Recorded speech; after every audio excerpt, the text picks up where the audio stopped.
Welcome to Love Your Midlife.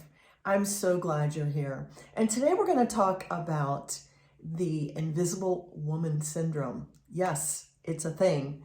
And also feeling left behind. You know, as women, we have struggled with this, most of us, throughout our lives. Maybe it was high school or college where we didn't win a beauty pageant or we didn't get into a sorority. That's not really that unusual. As we get older, maybe it was our friends got married when we didn't and we felt left behind. Or maybe it was a career or a promotion that other people got and we did not. So it's not surprising in midlife that we would even feel more left behind or even, as the term goes, invisible. That's really not that surprising. There's so many things going on for us in midlife, and I feel like I'm always trying to keep up, right? Your 5-year-old grandchild comes over and they know how to work the remote, and you're just standing there like, how in the world could they know that? They know how to find everything on your iPhone, and we just are standing there in a fog going, I just learned how to use it like a month ago. How in the world could I feel so out of it, right, when it comes to technology? That was really a huge thorn in my side for quite a while, was the whole technology thing. I grew up with, one phone in my house, 3 channels on the TV. Life was simple. I didn't grow up with email. And so all of this has kind of blown things out of the water for me. And then comes Facebook and Instagram and selfies. And I found all of that to be sort of off-putting, if you will. I didn't grow up with any of that. 10-year-olds snapping pictures of themselves and the selfies, and people taking pictures of them eating or trying on hats. I don't know about you, but I was a Breck soap girl, shampoo girl, Ivory soap girl. I don't know. I just grew up when things were a little bit calmer and a little bit easier.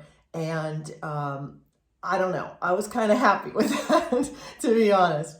I'm not sure I can actually remember the first time that I felt derailed and left at the train station alone, but definitely midlife brought this on for me. I started feeling behind. I started feeling like I wasn't up to speed on things.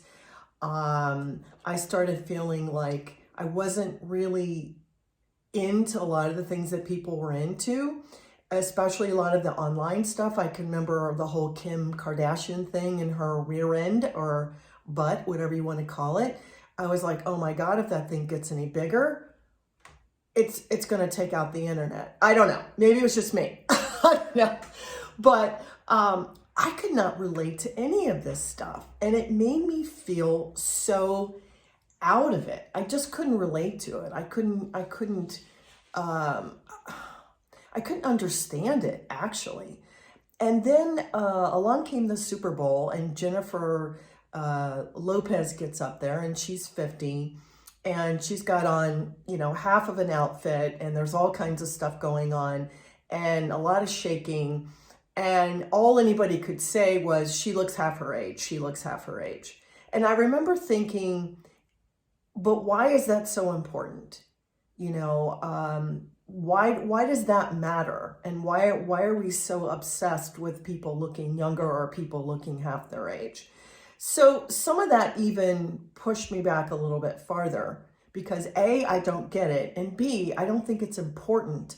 And I think that we all need to age and grow as we see fit for us. And so being in a culture that's so consumed with youth and people being skinny and having big up here and big rear ends, and it's just like, what happened? What happened to all of that? What happened to me? Like, I don't get any of it.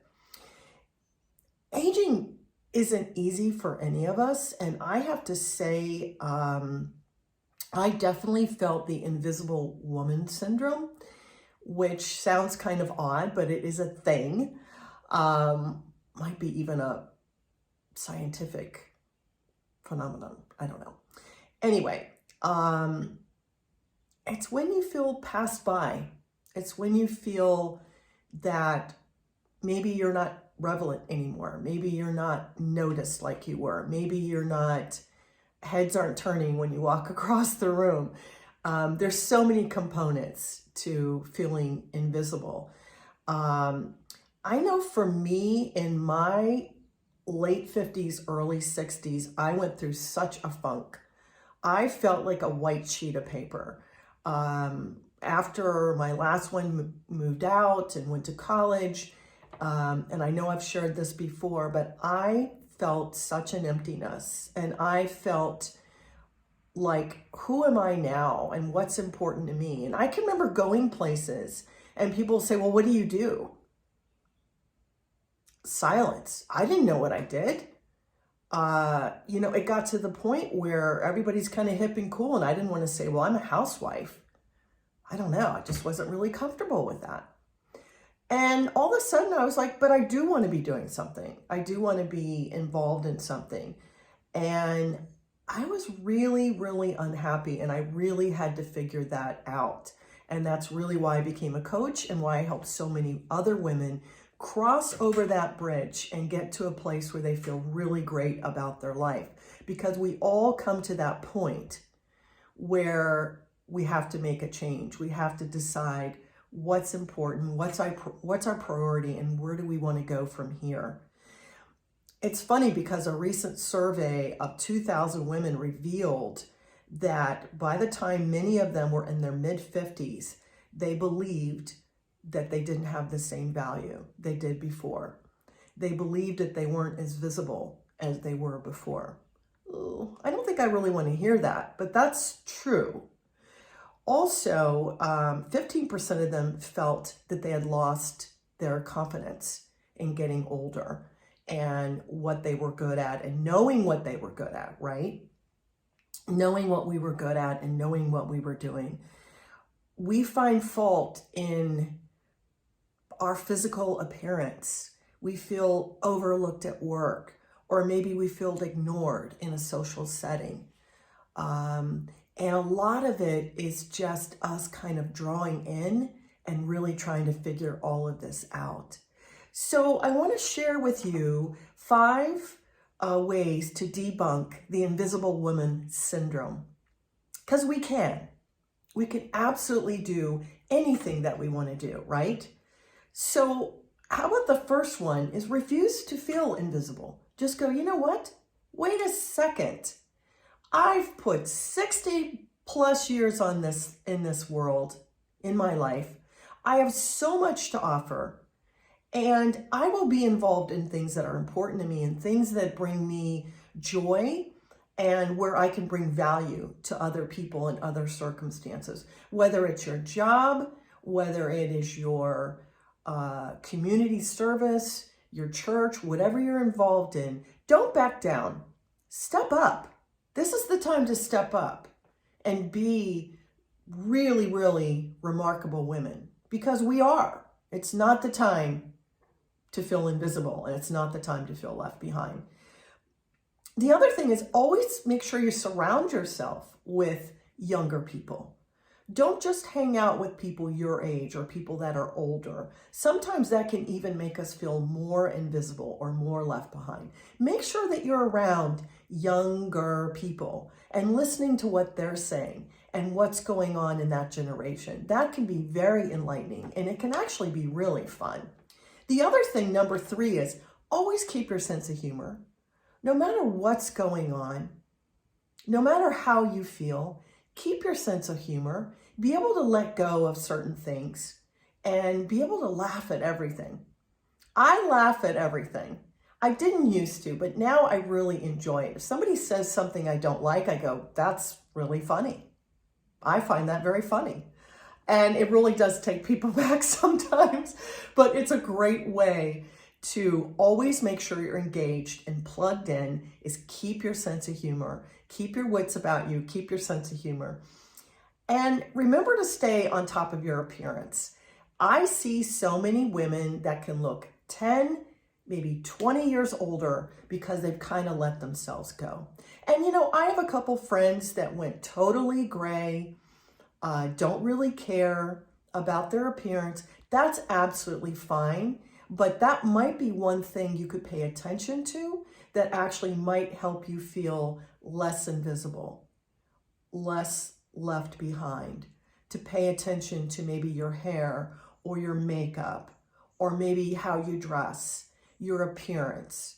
Because trust me, everybody notices that. And that's one thing that can definitely turn heads. So if that's important to you, then you should probably pay attention to it. The last one is, don't allow other people to feel invisible. Part of the way that our lives are filled with joy and happiness is the way we treat other people, the way we love other people, the way we bring other people along with us. And so when you have friends that are maybe struggling with this, and you can notice, they're like the tide that wants to go out and is not coming back in. So when you have family members or friends and you kind of notice that they're pushing to the back of the room, not speaking out as much, bring them in. Bring them in. Don't let other people feel invisible. Have a self-awareness about this and make it your calling, that you surround yourself and help other people not to feel that way, because we're all important and every one of us has something very important to contribute. Absolutely. And you could be that person that changes that, whether you're on a committee, maybe it's your neighborhood. What does so-and-so think? Let's find out.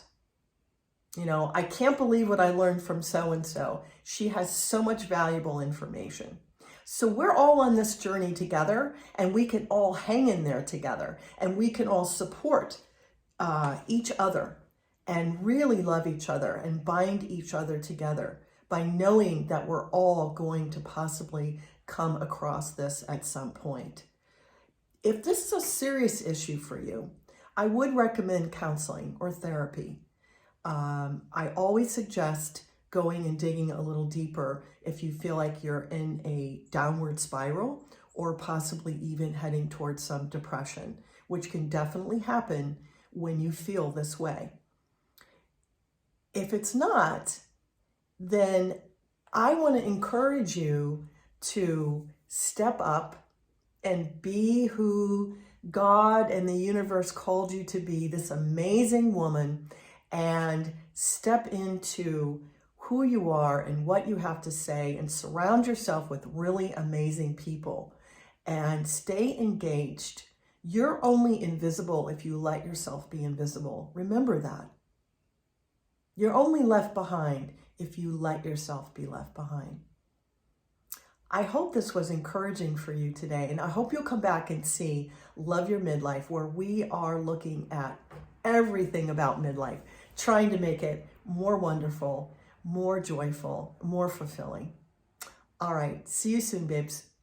Bye-bye.